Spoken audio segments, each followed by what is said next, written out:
बिस्मिल्लाहिर्रहमानिर्रहीम। अस्सलाम वालेकुम। अपने YouTube चैनल पर आपको खुश आमदीद कहते हैं। दुआ है कि आप जहां भी रहें खुशो खुरम रहें, हंसते और मुस्कुराते रहें। अच्छा जी, जुमे का दिन पहले तो शरीफ खानदान पर भारी गुजरा करता था। जुमे के दिन शरीफ खानदान के खिलाफ फैसले भी आते थे, लेकिन जब से पुरानी एस्टेब्लिशमेंट गई है, जब से इमरान खान साहब को फैज नहीं मिल रहा, तब से जुमे का दिन खान साहब पर भी भारी गुजर रहा है। कल जुमा था, तारीख 23 दिसंबर थी। आपको याद होगा कि 17 को इमरान खान साहब ने बड़क मारी थी कि जुमे वाले दिन 23 दिसंबर को मैं दोनों असम्बलियां तोड़ दूंगा, केपीके और पंजाब। कल जुमा था। इमरान खान साहब पर भारी दिन इसलिए था कि दो बुरी खबरें मिली इमरान खान साहब को। पहली खबर ये थी कि इमरान खान साहब की जो साबिका अहलिया है मोहतरमा रेहाम खान साहिबा, इन्होंने शादी की और शादी भी अपनी उम्र से तकरीबन 15-20 साल कम उम्र लड़के से शादी की। अब ये कह सकते हैं कि इमरान खान साहब के जो बड़े बेटे हैं, वो जो मिर्जा साहब हैं जिनके साथ रेहाम साहिबा ने शादी की है, वो उनकी एज के होंगे। मोहतरमा ने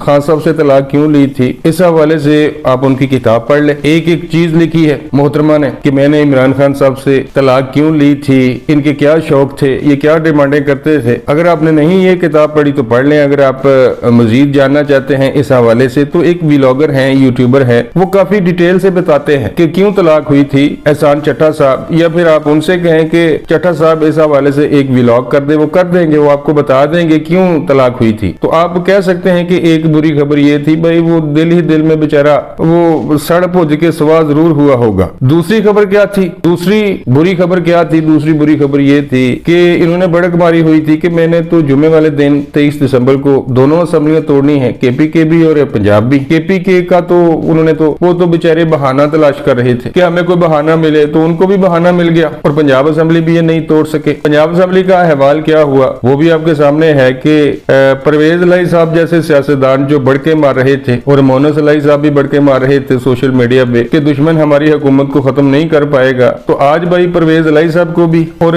इमरान खान साहब को भी मानना पड़ेगा कि नवाज शरीफ इनसे बड़ा सियासतदान है। कमाल महारत से उस बंदे ने लंदन में बैठकर इनको जाल में बिछाया। पहले इनके खिलाफ तहरीके अदम एतमाद लाए, फिर गवर्नर से कहा कि इनसे ये कहे कि एतमाद का वोट ले, इन्होंने नहीं लिया। ये पूरी गेम प्लान था। इन्होंने एतमाद का वोट नहीं लिया, गवर्नर ने परवेज लाई साहब को डी नोटिफाई कर दिया। मजबूरन परवेज लाई साहब को अदालत का दरवाजा खटखटाना पड़ा और अदालत में क्या हुआ, आज ये खुशी के शादियाने बजा रहे हैं मोनस लाई साहब कि मुस्लिम लीग नून की हार हुई है। असल में हार इनकी अपनी हुई है। ये तो वज़ीर आला थे, लेकिन अदालत ने इनसे लिखवा लिया कि 11 जनवरी तक आप लिख कर दें कि आप असेंबली नहीं तोड़ेंगे, तो ये अदालत के रहमो करम पर है 11 जनवरी तक। अब कह सकते हैं कि भाई ये अबूरी वज़ीर आला है, 11 जनवरी तक ये कोई बड़ा काम भी नहीं कर पाएंगे और 11 जनवरी को दोबारा समाअत होगी। गवर्नर के जो आईनी इख्तियारात हैं, जो आइन ने उसे दिए हैं, अदालत उसको खत्म तो नहीं करेगी और ना उन्होंने किया है। गवर्नर ने जो कुछ भी किया,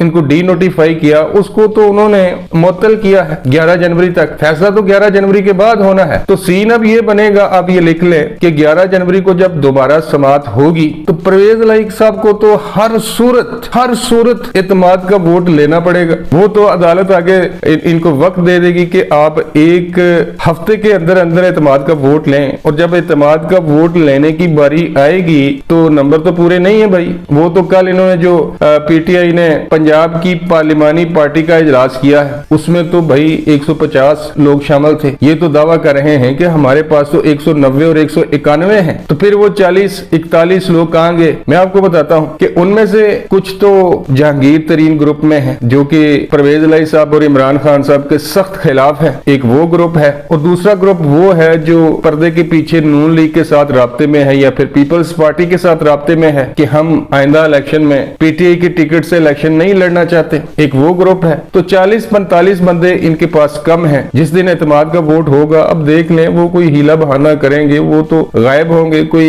ये कहेगा कि मैं मुल्क से बाहर हूँ, कोई ये कहेगा कि मैं कोई बीमार हूँ, तो एतमाद का वोट तो ये नहीं ले पाएंगे। फिर ये सिनेरियो बनेगा कि मुस्लिम लीग नून और पीडीएम अपना वज़ीर आला लाएगी, वहां पर वोटिंग होगी। और जो अंदर की खबरें हैं वो ये हैं कि मुस्लिम लीग नून, जरदारी साहब ने तो पहले ही कह दिया है कि नहीं जी, पंजाब में अक्सरियत चूंकि नून लीग की है तो वज़ीर आला भी इनका ही होना चाहिए। दो नाम जिन पर अभी तक फैसला नहीं हुआ, एक नाम है हमजा शहबाज शरीफ साहब का, जिसमें पार्टी में कुछ थोड़े बहुत इख्तलाफ भी हैं, और दूसरा नाम है मलिक अहमद खान साहब का। इन दोनों में से एक पंजाब का वजीर आला हो सकता है। 11 जनवरी तक परवेज इलाही साहब ये लिख कर दे चुके हैं कि मैं असेंबली नहीं तोड़ूंगा। अगर परवेज इलाही साहब अदालत के हुक्म के खिलाफ जाते हैं तो भाई ये तो सीधी सीधी तौहीन अदालत होगी। तो जो लोग ये कह रहे हैं पीटीआई के लोग या फिर मोनस इलाही साहब के पीडीएम की या मुस्लिम लीग नून की हार हुई है, असल में हार इनकी हुई है और ये मियां नवाज शरीफ साहब और जरदारी साहब की सियासत को समझ नहीं पाए। जब तक इनको फैज मिल रहा था इमरान खान साहब को, ये पाकिस्तान के ही नहीं बल्कि आलम इस्लाम के लीडर बने हुए थे उनके बलबूते पर, और जब से